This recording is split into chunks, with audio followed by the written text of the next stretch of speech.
설전 변호사, 이 대통령 형사 사건을 모두 김현지 실장이 컨트롤하고 있다고 생각했다. 다른 변호인들도 보고했을 것이다. 라는 얘기가 나왔습니다. 설전 변호사 주장입니다.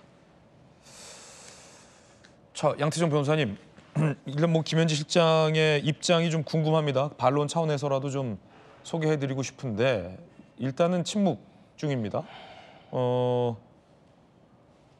만약에 이재명 대통령의 보좌관이었던 김현지 당시 보좌관이 변호인에게 전화 걸어서 질책하고 사임하게 했다. 이건 적절합니까? 부적절합니까?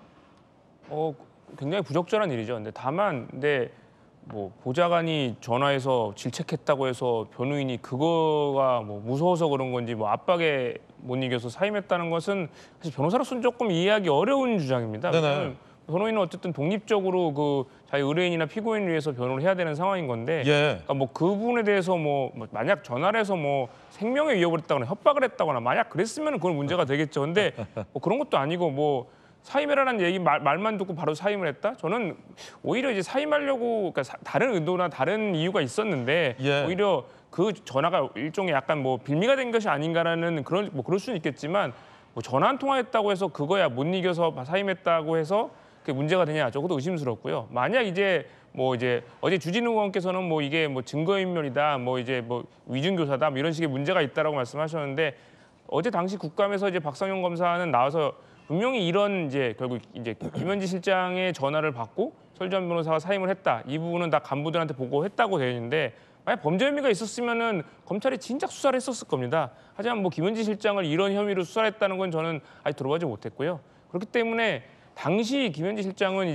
그 이재명 당대표 의원실의 보좌관이었고 그렇기 때문에 당연히 자신이 모시는 의원의 형사 사건이 어떻게 진행되고 있는지 그걸 모니터링하는 거는 전 당연히 해야 될 역할이라고 생각을 하거든요. 그렇기 때문에 글쎄요, 김현지 실장이 본인의 업무를 한 거고, 근데 그게 마치 무슨 뭐 범죄 혐의가 있다라든가 뭐 중대한 뭐 불법이 있다는 것처럼 이런 식으로 프레임을 짜는 것은 저는 문제가 있다고 생각합니다. 예, 양태현 변호사님 말씀도 일리가 있습니다. 변호사가 보좌관이 전화한다고 해서 본인의 이 사건에서 사임을 하느냐, 이건 이례적이지 않다라는 말씀이시죠? 그렇죠. 양 변호사님, 지금 만약에 이 여당 의원 변호를 맡고 계신데 김현지 실장이 지금 전화 와서 그만두라고 하면 그만 안 두실 거죠?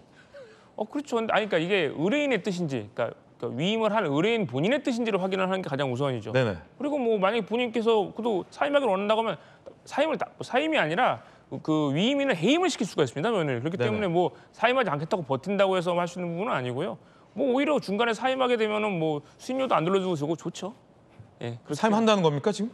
그러니까 그거는 의뢰인이 사임하라고 그러면 당연히 사임을 해야죠. 그 뜻이 네, 맞는 거니까. 네. 근데 이제 마치 그걸 전화를 해가지고 뭐 사임해라 무슨 뭐 압박을 줬다. 그거는 아직 확인된 바가 없다라는 거죠. 그렇군요.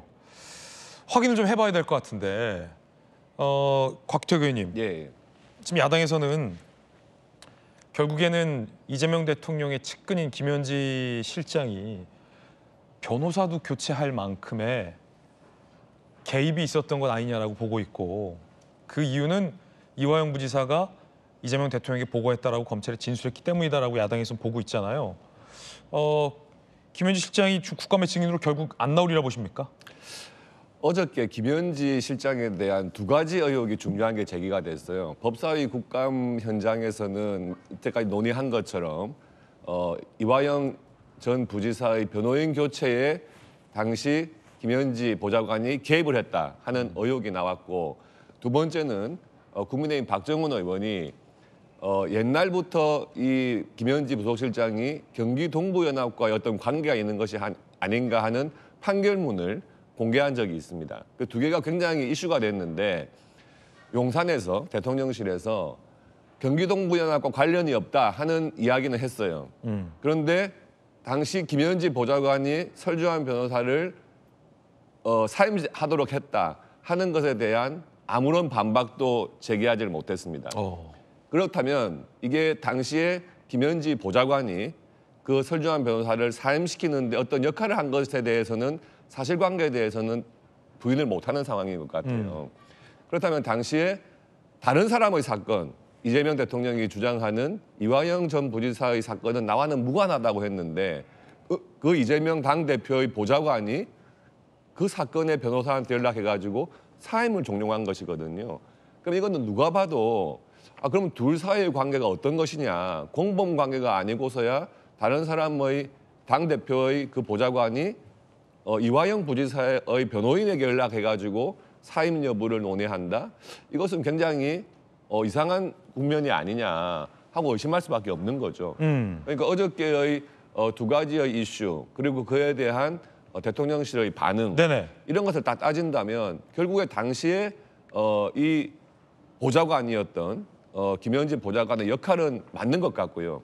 그렇다면 이 정말 실세가 아니냐. 실세다. 예. 원래 최근에 김현진 보좌관이 이렇게 논란이 된 것은 강선우 여가부 장관 후보자가 이 청문회 과정에서 부적절성이 드러나가지고 사임하는 것이 맞느냐 아니냐 할 네네. 때 강선우 후보 본인은 사임을 안 하려고 하는 상황이었는데 김현지 총무비서관이 연락이 와가지고 사임을 하도록 했다는 거거든요. 거기서 이 김현지 보좌관 이 당시 보좌관의 이 실세론이 등장을 한 거죠.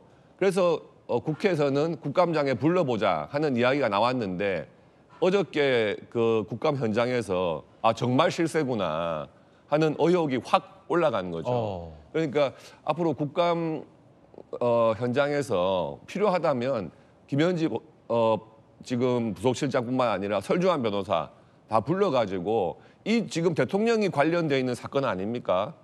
지금 재판이 중지되어 있는 네네. 이 중요한 사건에 대해서 공범 관계인 거죠. 그렇습니다. 청문회에서 분명히 사실관계를 확인해봐야 된다 하는 생각을 하는 거죠. 예.